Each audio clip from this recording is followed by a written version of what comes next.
up and down two weekend. a tale of two games over the weekend. Friday is leaving such a bitter taste in my mouth. It's like last night didn't even happen. I did like the fact that in the fourth quarter, when last night the Cavs played great defense, they came back and won. They were down most of the game until the fourth quarter. Indy was trying to lose. I'm not going to lie, guys. I did not watch yesterday's game. I was watching baseball all day long. You didn't miss anything. I didn't think it was worth watching. Did you watch Friday? I did a little bit, but I didn't watch the whole thing. That has me really concerned. That's a bigger talking point. To me, are you concerned, though? It doesn't matter. I mean, it's regular season my money right now would playoffs. pick the Knicks in the series. I'm not going that far, but and we've talked this, and you and Jay are differing on the opinion. You said the games early in the season against Boston have no relevance to a playoff series. I don't think anything in the regular season has anything to do You, with on the playoffs. other hand, have said you do believe that them playing. So if we're going to keep that same energy for the Cavs having positive momentum against Boston, which is why I'm being consistent here. Exactly. We have to address the fact that the Knicks. Series. I'm looking at it for the series. Yeah. That the Knicks came into Rocket Mortgage Fieldhouse without Julius Randle. Now, granted, the Cavs didn't have a Curro and Jared Allen, but Randle's their second best player. Yeah, I thought they were missing more than we were missing, to be fair. And Jalen Brunson put on an absolute offensive display. Now, he made some tough shots, but I watched every bucket he made. He was great. The Cavs threw everything at him. Of his 18 made shots, he made 1 in open transition. So he made 17 shots with a legitimate primary defender on him. 5 against LeVert, 5 against Stevens, 4 against Mitchell, and 3 when he got switched on to Mobley. And why is that so troubling? Well, A, Randall's not in the court, so you knew he was option number 1. And B, that's exactly right. We know Garland can't guard him. They didn't even attempt to put Garland on him in this game. Right. They said, that's a bad matchup. We're not even going to try that. Who else do you have? If he's going to score – now, granted, he made some tough shots, and those shots aren't always going to fall. He was 7 of 12 from 3, 18 of 32 from the floor. He was unbelievable. But he made shots when they switched on to Mobley. They tried Stevens and LeVert, who have size advantages galore over him. And Mitchell, who we do need to play defense in the playoffs. Is it possible that to some degree the Cavs sandbagged the game and just tried a bunch of things to see what they think might work for the playoffs? That's always possible, but it didn't look like – to me, it looked like they wanted to win. I didn't think that they were, mailing it in. Well, but everybody always wants to win. When you're on the court, you want to win. I get it. But well, I think they tried a lot of different things defensively, and I think nothing worked. So there's nothing – confidence level. Where are you, JB? I think Tibbs is one of the best. Tibbs is a good playoff coach. I think he's a great coach. Yeah. Particularly when it comes to close and late, designing sets that for one possession. Yeah. I think he's above average, and I am just not sold on JB. Listen, I'm not saying hit the panic meter. I'm just saying the Cavs try Jay's hit the panic meter.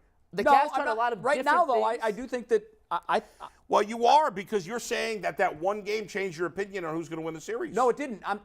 What happened in the course of the season? Knicks, Cavs. Right, but going into this game, you were leaning towards picking the Cavs, and now you're picking was super, super close for me. Okay. In fact, I have said all along, my fear is that this team's going to be one and done, and if that happens, this season was not a success. Yes. No, by no measure is this going to be a success. If we get, God forbid, you lose 4-1. I'm not predicting that. I think it could go 7. It could go the distance, but I'm not sure that the Cavs can pull this out. After watching what I saw on Friday, I think it's a bad matchup for the Cavs. I don't think it's a great matchup, but I'm not sure they're a great matchup with any team in the Eastern Conference, the top tier of the Eastern Conference. And that's not a knock on the Cavs, but they don't have a guy at the 3 position to give them enough scoring punch to coincide for the fact that defensively, that's what they really need, their perimeter defenders, because as we know, Mitchell and Garland aren't great defenders. Like that's not an opinion, that's just a fact. It is what it is. It is what it is. Now, Mitchell has shown at times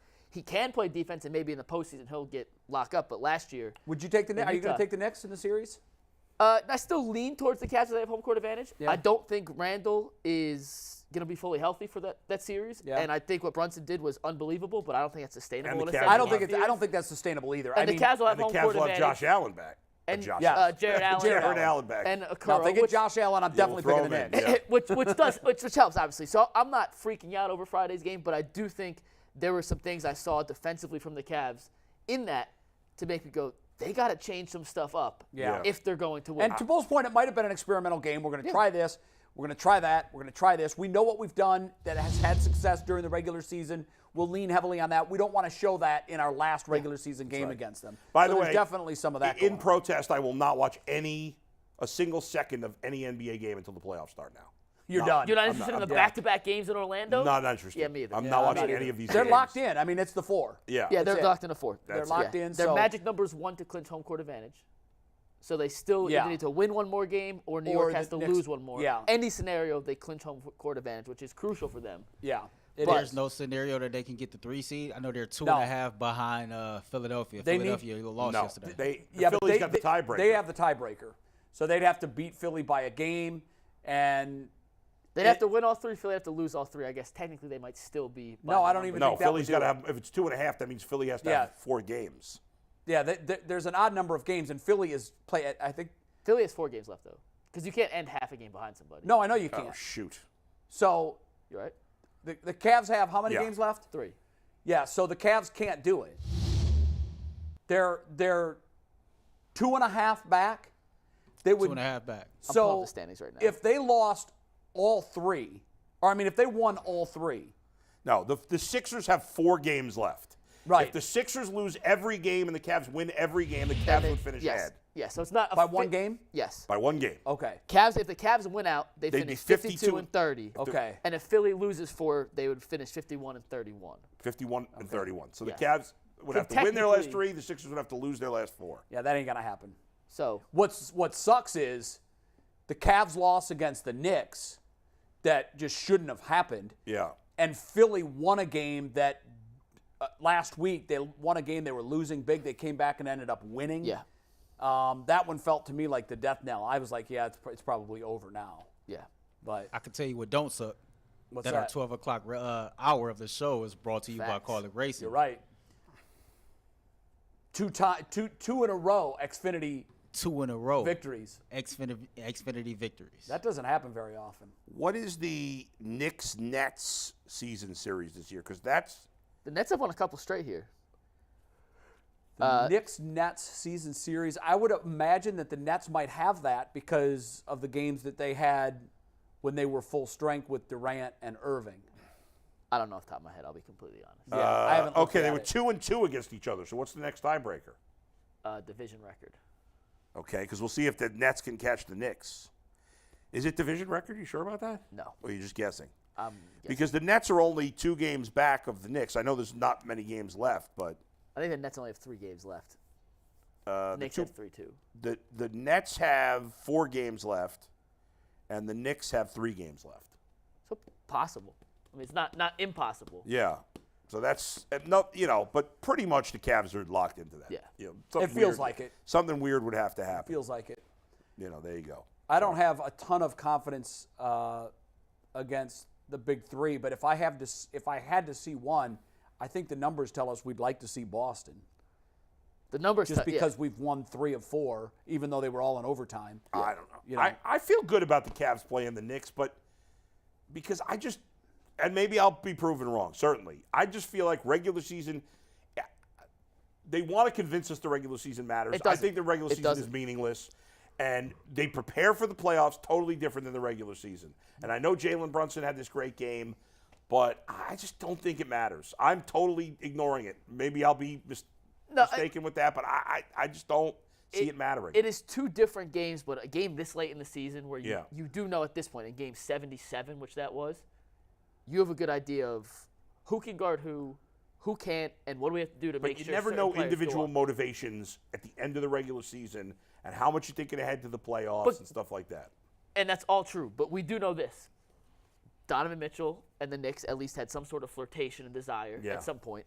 Jalen Brunson was going to New York with the thought process he'd be the second option behind Mitchell. Now he's number 1. He wants to prove, probably not to Mitchell, but just to the world, hey, you got stuck with me, but I'm pretty damn good myself. He outscored Mitchell in that game, and that was a back-and-forth battle for the ages. Offensively, if you like good basketball. Mitchell scored 40-plus 3 games in a row. 3 games in a row. We're going to talk about Mitchell tomorrow offensively a lot. But the Cavs' defense in general has been terrible the last few games. And that's why I don't put too much stock into any regular season game, because it is 2 different sports. The game slows down in the postseason. This goes back to Jay's point earlier, and I'm not ready to pick. I don't know how I fall on this series yet, if this does come down to it. You have to run offensive plays, and because the game slows down so drastically from the regular season, and we know Tibbs can do it. I think JB can. We just haven't seen him do it yet. Yeah. And that doesn't mean he can't. I have seen some We things just haven't close seen and him late, do though, it. out of JB that give me pause. We haven't seen him in the postseason, and I'm reserving the right to fully and that's fair. criticize him on his playoff coaching decisions until we've actually seen him That's in fair. the postseason. Yeah, that's fair. We don't. I mean, he doesn't have a body of work that we can grade until we get into this series. Did you want to set up the Tyreek Hill? We're going to turn the page to the Browns.